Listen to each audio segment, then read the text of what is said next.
is there a dilemma that you want to be with financials, but if you are with banks, you are underperforming. But if you are with some of these intermediaries, you're massively outperforming. What is the right way of looking at these stocks, companies, and businesses?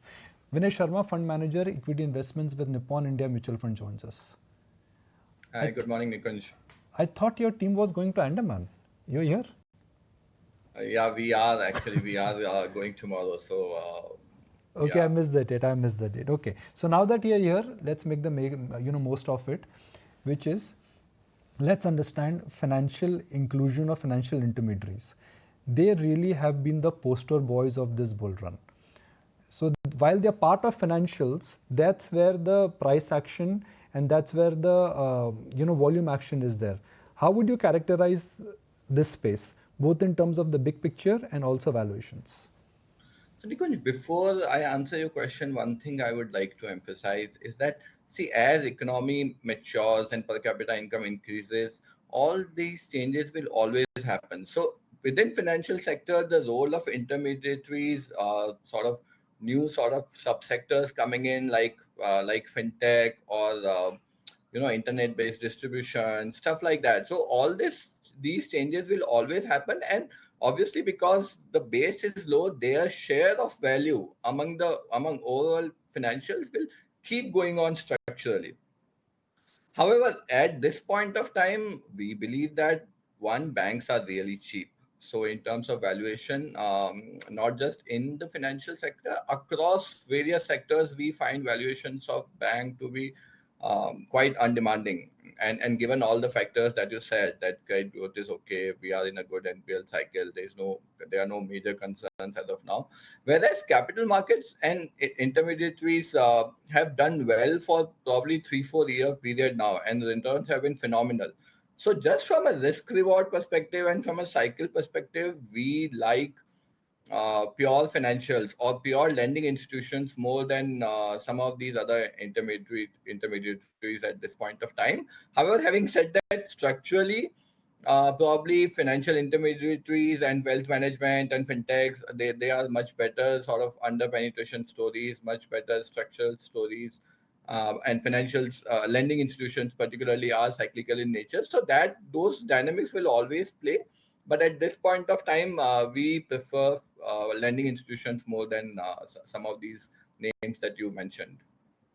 Would, let's say for our viewers who want to benefit from your wisdom, is it time to, let's say, sell some of the financial intermediaries, whether it is a stock holding company or a AMC stock or for a brokerage stock, and move back into lenders?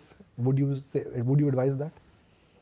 So I would tend to agree with this statement, purely from a valuation and cycle perspective. As I said, intermediaries and capital market plays have done phenomenally well over last 3-4 years, and some of these valuations now above sectors like FMCG or the structural sectors that we can compare them to. And we have to remember, financial intermediaries, while they are under penetration stories, they are not as structural as say FMCG or stuff like that. These sectors also will have their cyclical highs and lows, and we are at probably at a high point in terms of a 3-4 year point of view. Obviously, last 6 months have not been great for capital markets and all of that, but generally we are at a high point, and therefore I would kind of agree with your view that financials, lending institutions look much better at this point. Now, let's look at lenders in two categories: PSU lenders, private lenders, and NBFCs. Where do you think the value is the highest? Undoubtedly private lenders for us. So, uh, just broadly, if you look at the kind of portfolios, strength in balance sheets, strength in deposit franchise, still a long way to go in terms of gaining market share. All of that, I think private lenders, um, they are very well placed over the medium term. And I think, as you were talking in your previous talk, they have been hurt a lot by technical factors like FII selling and having a very high portion in FII portfolios and all of that. And at some point of time, when flows come back to India, which we believe will surely happen, because India remains one of the structural stories in the kind of world we are in. And as and when that happens, we believe there is significant scope of re-rating in private lenders. And from a credit cycle perspective, we don't see credit growth falling to anything like single digits. We think India will continue to grow at double digits for a few years to come. And NPL issues, while some of them are emerging in subsectors like microfinance and uh, bottom of the pyramid personal lending and all of that, but from a broader credit cycle perspective, we are fairly confident India is going through a normalization, but we are not turning into a bad NPL cycle anytime soon. And therefore, all these factors combined, private lenders remain the topmost pick for us in financial sector. Uh, do you like private lenders because they are safe and they've not gone up, or do you genuinely feel that they have a strong business case? Because I'm asking you this why, because I look at the credit growth is just not there. So it doesn't matter whether you are PSU or doesn't matter you're private. Ultimately, the credit growth is not there. So, Nikunj, first, credit growth is still in double digits, right? It's not like, and if you look at many other sectors, while in FY23 and 22, some sectors were growing about 20% and order books were growing about 20% and all of that. If you look at general earnings growth in India today, I think earnings growth is also expected in this low teens figure only. So, banks are no less than most of the other sectors at this point of time, and valuations are far cheaper. Most of private banks today are trading at, depending on which ones are we talking about, but they are trading between 30 to 40% discount to Nifty valuations. In my career of last 20 years, I have seen phases where some of the retail banks were trading below Nifties at points of time when NPL cycle is not great. Then corporate banks are trading below Nifty. But I've never seen this phase where all the top 4 or 5 private banks in India are trading below Nifty valuations and at this significant discount. So to me, I think it's a combination of decent growth which is in line with most of what Indian markets are going to deliver, a reasonable cycle, and cheap valuations.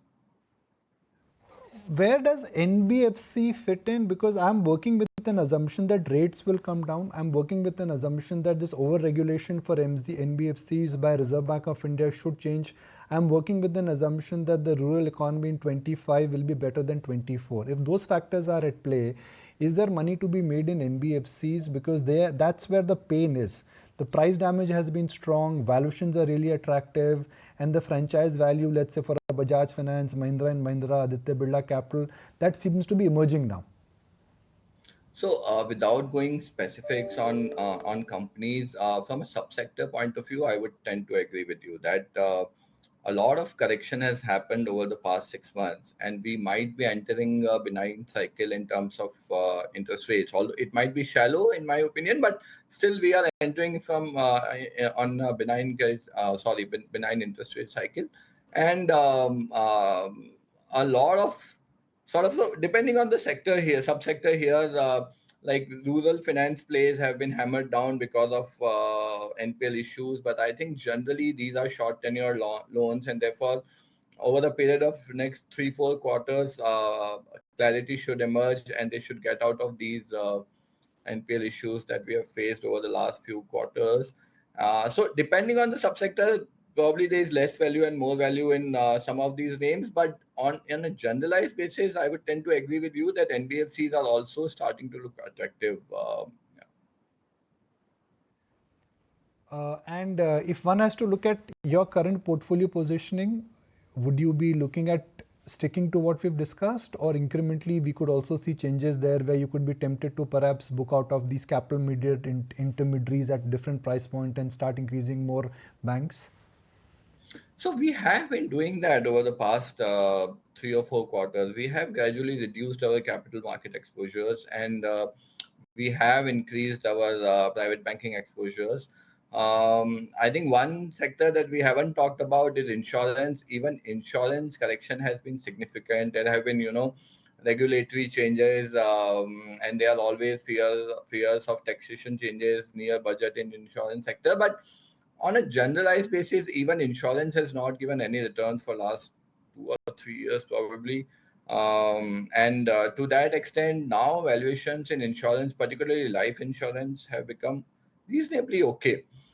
So the pecking order for us would probably be private banks, NBFCs, and insurance, and then we would look for turnaround signs in things like microfinance and personal lending and credit cards and all of that. So in general, I think we are entering a phase where a lot of bottom up opportunities would emerge in financials over the next 2 quarters. And as I said, private banking is already looking quite attractive. So yeah, good time to be an investor in financial sector, and over the next few quarters, you should get attractive opportunities in this some of the segments that you mentioned. All right, Vinay. Lovely to have you on ET Now. Thank you for joining us and enjoy your trip to Andaman. Thank you. Okay. If you like this video, then like, share and subscribe to ET Now.